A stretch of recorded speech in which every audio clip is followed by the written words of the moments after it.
Hello students, आप पढ़ रहे हैं चैप्टर 5 कक्षा 11 रसायन विज्ञान भाग 1 द्रव्य की अवस्थाओं के बारे में। पिछले वीडियो में हमने आपको बायल्स का नियम बताया था। आइए इस वीडियो में देखते हैं चार्ल्स का नियम। मैं मनीष गुप्ता अपने चैनल में आपका स्वागत करता हूं।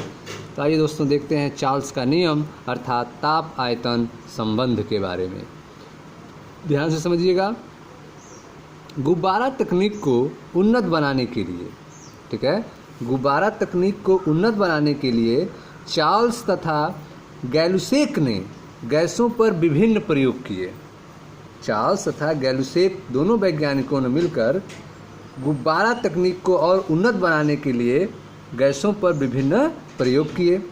उनके अनुसंधान दर्शाते हैं कि स्थिर दाब पर, ठीक है, उन्होंने जो भी एक्सपेरिमेंट किया, प्रयोग किया, उस आधार पर स्थिर दाब पर निश्चित द्रव्यमान वाली, दाब क्या होगा, स्थिर होगा, प्रेशर कांस्टेंट हो जाएगा, और गैस का द्रव्यमान भी क्या है, फिक्स है, निश्चित है।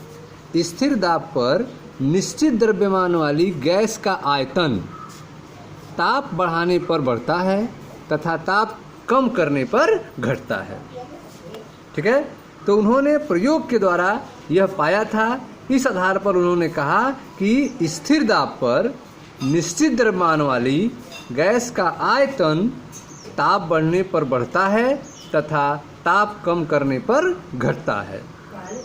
उन्होंने पाया कि ताप की प्रत्येक डिग्री में वृद्धि से, ठीक है, ताप में प्रत्येक डिग्री की वृद्धि से गैस की निश्चित मात्रा के आयतन में उसके 0 डिग्री सेल्सियस ताप के आयतन से 1/273वें भाग की वृद्धि होती है। ठीक है, ताप की प्रत्येक डिग्री में वृद्धि से गैस की निश्चित मात्रा के आयतन में उसके 0 डिग्री सेल्सियस ताप के आयतन से 1/273वें भाग की वृद्धि होती है। अतः यदि 0 डिग्री सेल्सियस तथा T डिग्री सेल्सियस पर किसी गैस का आयतन क्रमशः V0 तथा VT हो तो, ठीक है, तो आप देख रहे हैं कि चार्ल्स का नियम आप पढ़ रहे हैं। इसमें अनुसंधान जो भी एक्सपेरिमेंट हुए उस आधार पर स्थिर दाब पर निश्चित द्रव्यमान वाली गैस का आयतन जो है ताप बढ़ाने पर बढ़ता है और ताप कम करने पर घटता है। ठीक, उन्होंने यह पाया कि अगर ताप में 1-1 डिग्री बढ़ाया जाए तो ताप के प्रत्येक डिग्री वृद्धि से गैस का जो आयतन होगा वह 0 डिग्री सेल्सियस ताप के आयतन से 1/273वें भाग की वृद्धि होती है। ठीक है, 0 डिग्री सेल्सियस ताप के आयतन से 1/273वें भाग की वृद्धि होती है ताप के प्रत्येक डिग्री में वृद्धि से। अतः यदि 0 डिग्री सेल्सियस पर आयतन V0 हो, T डिग्री सेल्सियस ताप पर आयतन VT हो, तो VT बराबर V0 plus T/273.15 into V0। ठीक है, VT बराबर V0 plus T/273.15 into V0। VT बराबर V0 1 प्लस T/273.15। V0 को कॉमन ले लिया गया। ठीक है, VT बराबर V0 plus T/273.15 into V0। V0 common हो गए तो VT बराबर V0 in bracket 1 plus T/273.15। ठीक है, इसमें मल्टीप्लाई करके लिख सकते हैं तो VT बराबर V0 273.15 प्लस T बटा 273.15, समीकरण 6। ठीक है, तो यह T डिग्री सेल्सियस ताप पर आयतन है। VT बराबर V0 273.15 धन T बटा 273.15।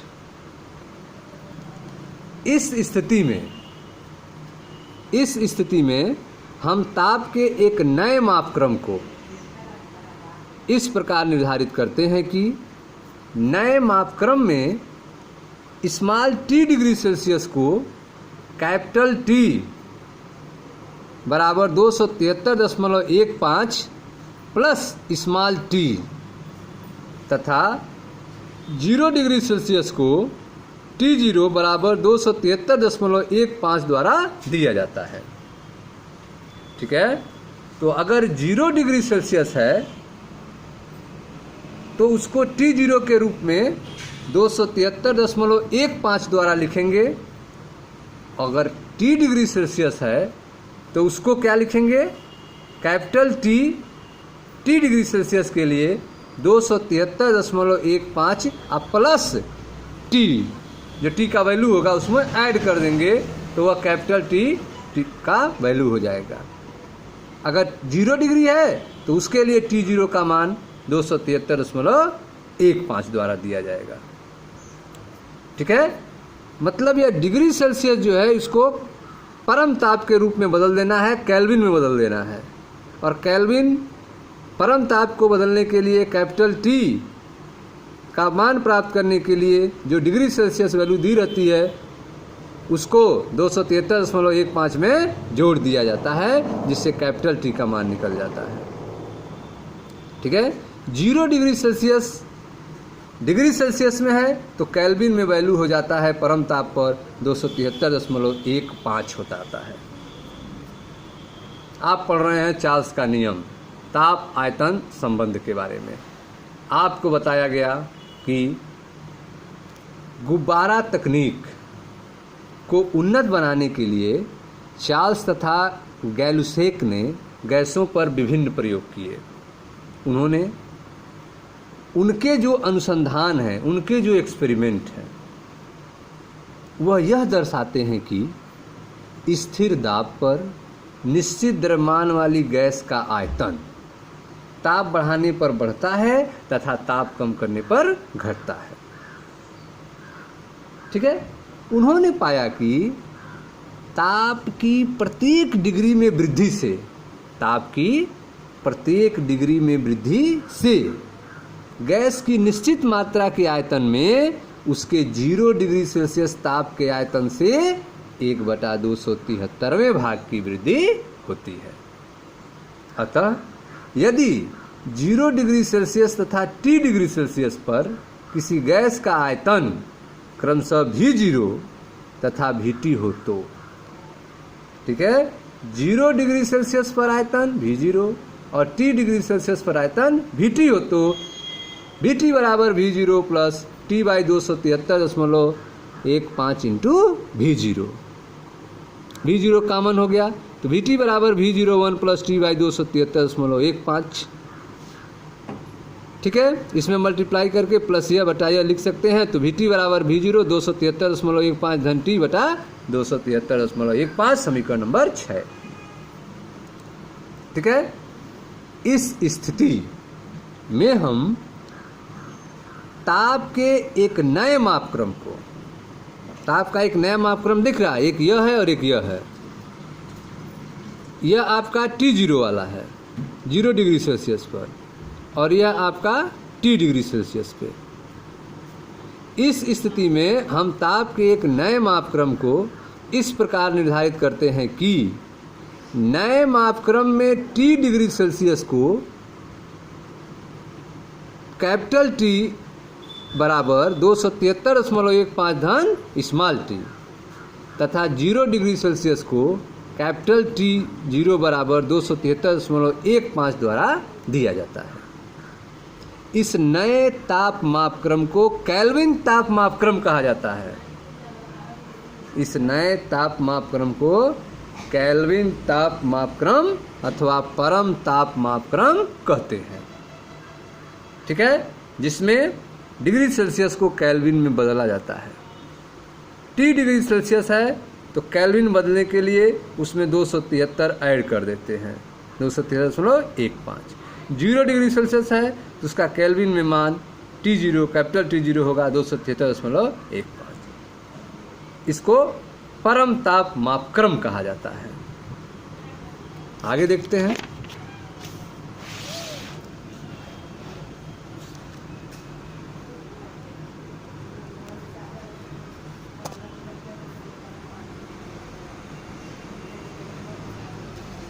अतः सेल्सियस मापक्रम पर, ठीक है, सेल्सियस मापक्रम पर 0 डिग्री सेल्सियस परम ताप मापक्रम पर 273.15 केल्विन के बराबर होता है। ठीक है, सेल्सियस मापक्रम पर 0 डिग्री सेल्सियस परम ताप मापक्रम पर 273.15 केल्विन के बराबर होता है। ध्यान देने योग्य तथ्य यह है कि परम ताप मापक्रम में ताप को लिखते समय डिग्री के चिन्ह का प्रयोग नहीं लिया जाता है। जैसे यहाँ पे डिग्री लिख रहे हैं या छोटा सा सी यहाँ लिखते हैं, ठीक है, 0 डिग्री सेल्सियस, ठीक है ना, तो यह छोटा सा 0 यहाँ बनता है, लेकिन यह पूरा 0 नहीं होता है, ये हल्का सा सी की तरह रहता है। उस तरह का जो है इस के ऊपर नहीं लिखा जाता है। ठीक है, तो परम ताप मापक्रम में ताप को लिखते समय डिग्री के चिन्ह का प्रयोग नहीं लिया जाता है। केल्विन मापक्रम को ताप का उष्मागतिक मापक्रम भी कहा जाता है। केल्विन मापक्रम को ताप का उष्मागतिक मापक्रम भी कहते हैं। इसका उपयोग प्रत्येक वैज्ञानिक कार्य में किया जाता है। ठीक है, अतः सेल्सियस मापक्रम में केल्विन मापक्रम प्राप्त करने के लिए, सेल्सियस मापक्रम से केल्विन मापक्रम प्राप्त करने के लिए हम 273 जोड़ देते हैं। अधिक शुद्धतम रूप चाहते हैं तो 273.15 जोड़ना पड़ेगा, लेकिन आसान हो करने के लिए डायरेक्ट हम 273 जोड़ देते हैं। ठीक है, तो सेल्सियस मापक्रम से केल्विन मापक्रम प्राप्त करने के लिए हम 273 जोड़ देते हैं। ठीक है, तो यदि समीकरण 6 में हम 273.15 प्लस टी को कैपिटल टी तथा 273.15 को T0 के रूप में लिखें तो हमारा समीकरण यह हो जाएगा, Vt बराबर V0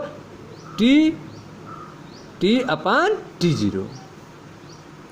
ठीक है, क्योंकि समीकरण 6 में जो Vt बराबर V0 यहाँ पर था 273.15 प्लस टी और T0 की जगह पर था 273.15। ठीक है, तो अब आपने इस रूप में लिख दिया, परम ताप के रूप में लिख दिया। अब इसको आप ऐसे भी लिख सकते हैं, Vt बराबर Vt बटे V0 बराबर Tt बटे T0, Vt बटे V0 बराबर Tt बटे T0, समीकरण 7। अतः एक सामान्य समीकरण इस प्रकार लिखा जाता है। एक सामान्य समीकरण को हम 1-2 के रूप में लिखते हैं। यह 0 डिग्री पर आपका V0 था, T डिग्री पर Vt था, इस रूप में इसको लिखे थे आप, Vt बटे V0 बराबर Tt बटे T0। अब एक सामान्य समीकरण को आप लिखते हैं, इसको V2 बटे V1 बराबर T2 बटे T1, V2 बटे V1 बराबर T2 बटे T1। T की जगह 2 का यूज किया गया, 0 की जगह 1 का यूज किया गया। प्रारंभिक अवस्था और बाद की अवस्था, प्रारंभिक अवस्था को 1 के रूप में, बाद की अवस्था को 2 के रूप में लिया गया, आयतन में भी ताप में भी।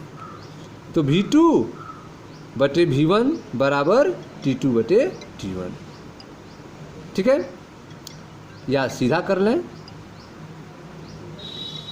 V1 बटे, ठीक है, V1 बटे ताप को ला दें, इसको यहाँ भेज दें, इसको यहाँ भेज दें, यह हो जाएगा V1 बटे T1 बराबर V2 बटे T2, V1 बटे T1 बराबर V2 बटे T2।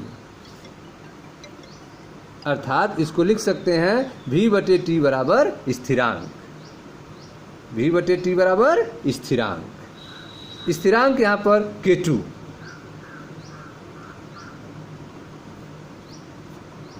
यह जो V1 बटे T1 बराबर V2 बटे T2 आप लिखे हैं, चार्ल्स का नियम है।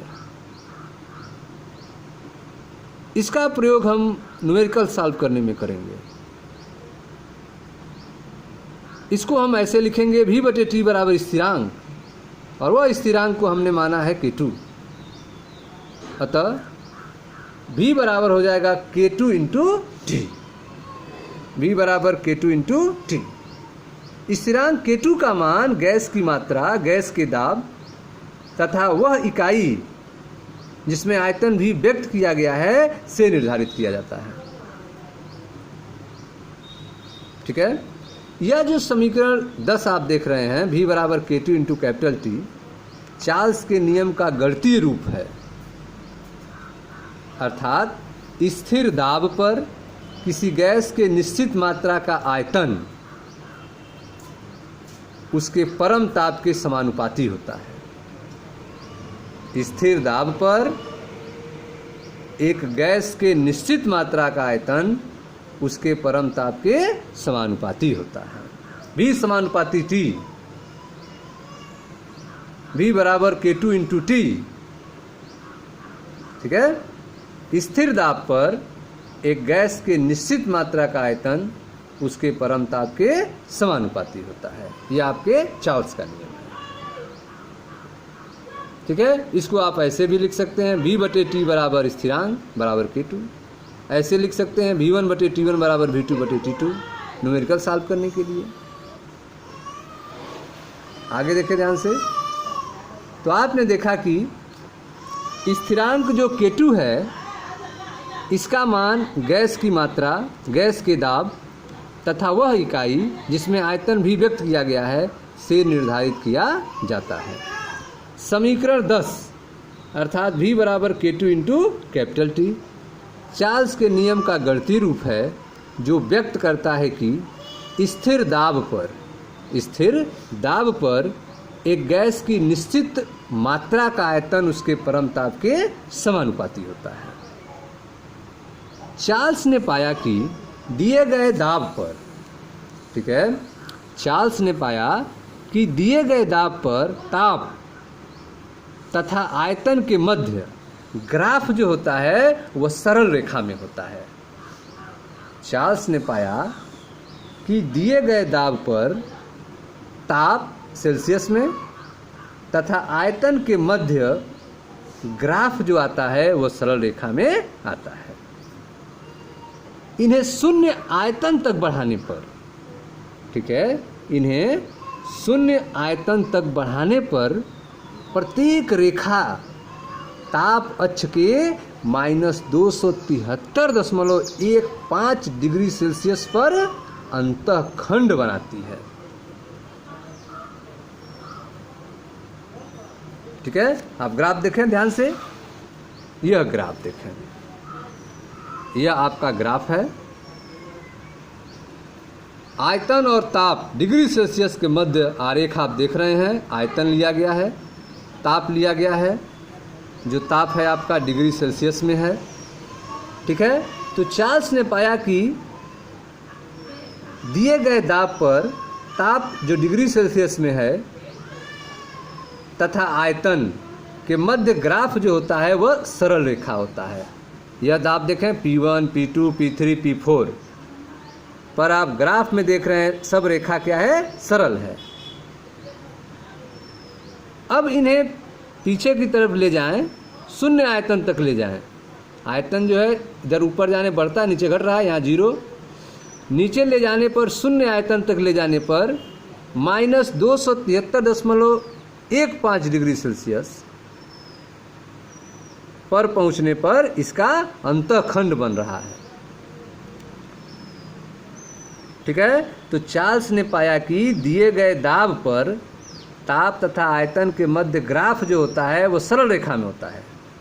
इन्हें शून्य आयतन तक बढ़ाने पर प्रत्येक रेखा ताप अक्ष के -273.15 डिग्री सेल्सियस पर अंतःखंड बनाती है। विभिन्न दाब पर, अलग अलग दाब पर, जैसे आप देख रहे हैं P1, P2, P3, P4, P4 सबसे अधिक है, P1 सबसे कम है। ठीक है, P1 less than P2 less than P3 less than P4। विभिन्न दाब पर रेखाओं का ढाल अलग अलग प्राप्त होता है, परंतु शून्य आयतन पर प्रत्येक रेखा ताप अक्ष पर -273.15 डिग्री सेल्सियस पर मिलती है। अलग अलग दाब पर रेखा का ढाल अलग अलग है। P1 पर ढाल अलग है, P2 पे अलग है, P3 पे अलग है, P4 पे अलग है, लेकिन सबका जो है 0 डिग्री सेल्सियस पर, 0 आयतन पर, शून्य आयतन पर प्रत्येक रेखा ताप अक्ष पर -273.15 डिग्री सेल्सियस पर मिलती है। ठीक है, यह चार्ल्स ने देखा। आगे देखें, ताप तथा आयतन के मध्य ग्राफ की प्रत्येक रेखा को समदाब रेखा कहते हैं। ठीक है, ताप तथा आयतन के मध्य ग्राफ के प्रत्येक रेखा को समदाब रेखा कहा जाता है।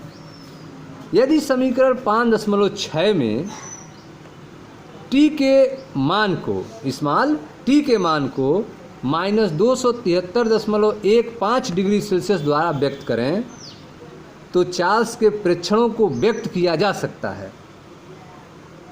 ठीक है, जो समीकरण आपका 5.6 था, Vt बराबर V0 इन ब्रेकेट 273.15 धन t बटा 273.15, इसमें अगर स्मॉल t के मान को -273.15 डिग्री सेल्सियस रख दिया जाए तो चार्ल्स का नियम सिद्ध हो जाता है।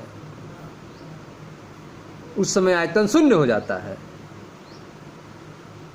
हम देखते हैं कि किसी गैस का आयतन -273.15 डिग्री सेल्सियस पर शून्य हो जाता है। इसका तात्पर्य, इसका अर्थ यह है कि गैस का अस्तित्व तो नहीं रहता है। वास्तव में इस ताप पर पहुंचने से पहले ही प्रत्येक गैस द्रवित हो जाती है, वहां तक नहीं पहुंच पाती है कि उसके अस्तित्व न रह जाए, उसका आयतन शून्य हो जाए, ऐसा नहीं होता है। ठीक है, तो इसका तात्पर्य यह है कि गैस का अस्तित्व नहीं रहता है। वास्तव में इस ताप पर पहुंचने से पूर्व ही प्रत्येक गैस द्रवित हो जाती है। ठीक है, वह न्यूनतम काल्पनिक ताप जिस पर गैस शून्य आयतन घेरती है को परम शून्य कहा जाता है। वह न्यूनतम काल्पनिक ताप जिस पर गैस शून्य आयतन घेरती है को परम शून्य कहा जाता है, एब्सोल्यूट जीरो कहा जाता है। बहुत कम दाब तथा उच्च ताप पर, बहुत कम दाब, low pressure, very low pressure, तथा उच्च ताप पर, हाई टेम्परेचर, प्रत्येक गैस बायल का नियम का पालन करता है। ठीक है, बहुत कम दाब तथा उच्च ताप पर प्रत्येक गैस बायल के नियम का पालन करती है। ठीक है स्टूडेंट्स, तो यह था चार्ल्स के नियम के बारे में। आइए क्वेश्चन देखते हैं चार्ल्स के नियम पर आधारित।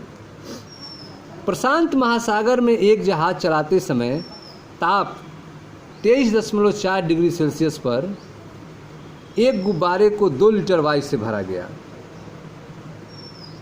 जब जहाज हिंद महासागर, जहाँ का ताप 26.1 डिग्री सेल्सियस पर पहुँचता है, में पहुँचेगा, गुब्बारे का आयतन क्या होगा?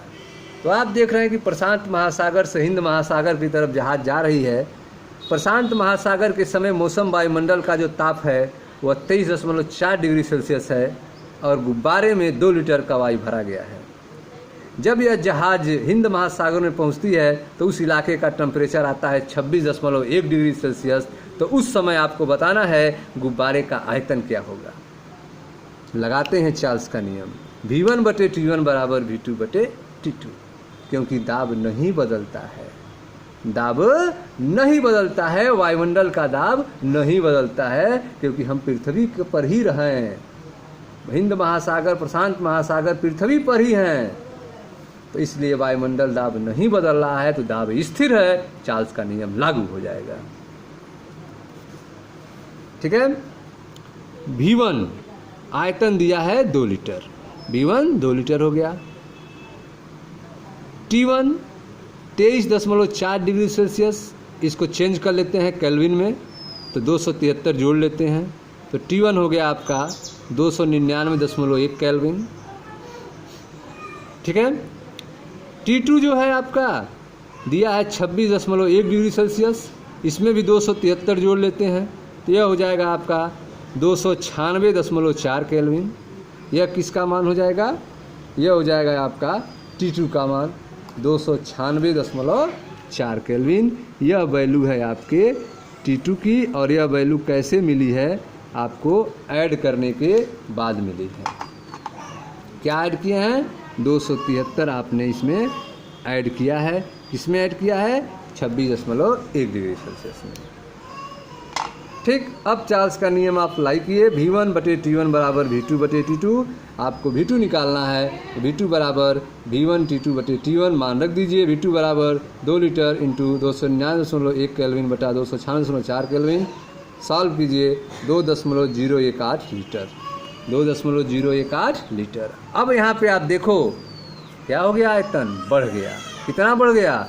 0.018 लीटर बढ़ गया। ठीक है स्टूडेंट्स, तो यह था आपका चार्ल्स के नियम के बारे में। मिलते हैं नेक्स्ट वीडियो में, जहां अगले नियम की चर्चा की जाएगी। मैं मनीष गुप्ता अपने चैनल में आपका स्वागत करता हूं। वीडियो को लाइक करें, शेयर करें, चैनल को सब्सक्राइब करें। धन्यवाद दोस्तों।